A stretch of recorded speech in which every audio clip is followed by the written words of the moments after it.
Unlike the majority of my videos, I'll be speaking in first person, and that's by design because, well, I'm hoping that you see yourself in what I'm about to say, because in many ways, I'm speaking about you. If you could turn back time and speak to yourself during the beginning stages of your divorce, what would you tell yourself? What pitfalls did you hit? What were some major wins? What would you do different? I'm Renee, your divorce and recovery coach, and it's been 2 years since my separation, so I thought it appropriate to speak about one of the most tumultuous times that men undergo, their separation. But this story, it's not about me, but rather it's our story, and it's one of triumph. So let's start revving that engine.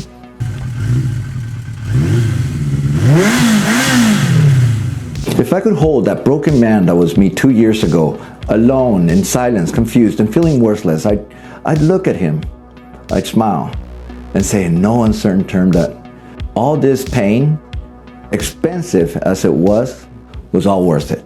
I was scared. I was really scared, but although I bruised, I didn't scar, and that in a matter of weeks, not months, I was going to find myself again. That I wasn't only going to land on my feet, but that I dodged a bullet and thrived. But it was going to cost my social circle around me. The one I gained during my 7 years was my ex. Those friends, the ones that you call family, the ones that you speak with regularly, invite to your house and have parties together, and are all over your Facebook, will no longer be around.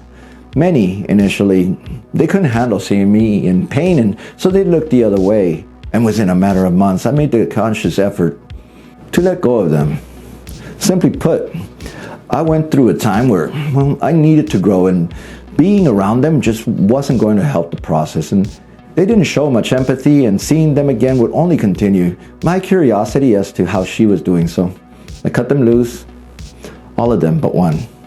I tell myself that I had a level of arrogance that bordered on stupidity, and to look for the signs of infidelity, because statistically there was a 63% chance of this marriage not making it. The odds were stacked up. I had been already through one divorce, and there was no way that I was going to go through a second one. I was too good for that. Divorce, it wasn't in the cards for me. There was no plan B. My biggest arrogance, however, was that the guy that she was cheating on me with, well, frankly, I felt I was above him and that he was a loser. To me, when I found out, it actually made things so much easier, because I realized then that she could never do better than the guy that she was married to me. And then I never saw her the same.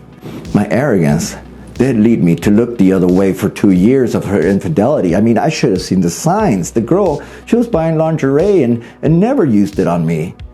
And her visits to her gynecologist, they were several without my knowledge. Next, I would tell myself that I need to get a perspective on reality. If you've gone or are going through a divorce, then you know that your spouse at this point is literally the most beautiful person alive. And I hear this often, and I felt the same way. When she left me, I was scared. I just lost the love of my life, the girl that I imagined for all my dreams. Like the guy in the 1970s movie, Endless Love, I thought that I would go insane.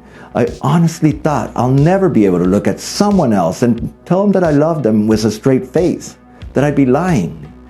But people, they start looking so different once you start not caring about them anymore, and you begin to notice just how ordinary they are. How was your love that made them special and placed them on some sort of pedestal? And I tell myself that the person that I'm looking for, the person that I was in love with, was just a mirage, seen only by me and no one else, and a fake illusion, promising to take away my thirst, but leaving me high and dry, full of disappointment. I would start looking at her with some strange curiosity, like an old high school classmate from 20 years ago that you vaguely remember and can hardly recognize when you see them. As I work with divorcing men, our number one fear is that we're washed up, that no one would want us, and I vividly remember expressing this feeling. I couldn't have been more wrong. At 46, when this happened, I wasn't alone. I wasn't washed up either. The dating world, it had significantly changed, and I'd also tell myself that I'd be surprised, because as men age, the market, it turns into our favor. That I dated just the right quality and quantity of women during the 2 years. That after being in the market again, my ex, she wouldn't have made it past the second date. Just too many red flags that I wouldn't ignore today. I'd say that I took the right approach to dating and looked at it as an opportunity to try new things, to look at dating as a challenge, like taking a practice exam before a real test. I did this especially in my communication style. I tell myself to use this as an opportunity to test my confidence and to make myself the price and to test the style in which I communicate with the ladies. That my first year single, that I look back at them with awe and almost a level of nostalgia, because that's when I grew the most and discovered myself. I'd say that I take it all in, including the pain, because the pain, although was deeply, deeply toxic, it helped me become more in tune with who I was. The pain taught me to ask the right questions, because many of us, when we're going through this, we ask questions like, why did she do this to me? Questions that we'll never be able to answer. I tried asking different questions. They were more related to me, like, why do I feel like this? Or why can't I do this? This gave me the freedom to live. I tell myself that I settled, and somewhere I lost my balls, but then again, I already knew that. But I reinvented myself, and from the moment I entered the acceptance phase of grieving, I got them back, and I swear that finding them, it's been euphoric.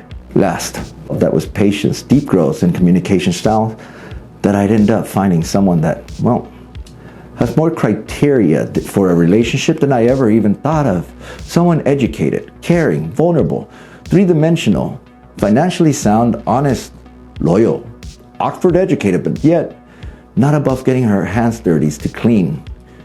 And she takes very good interest in my two youngins. And yeah, of course, she's hot. Seriously. What you expect? In the 2 years, I don't want to say that I won, because that insinuates a me versus my ex thing, and it puts us in the same playing field, but I do say that I won out. So what do you think? Comment on what you would tell yourself if you could go back, or if you could go forward, because you're going through this, how would you like to see yourself? In a few years, where would you want to be? Thank you very much.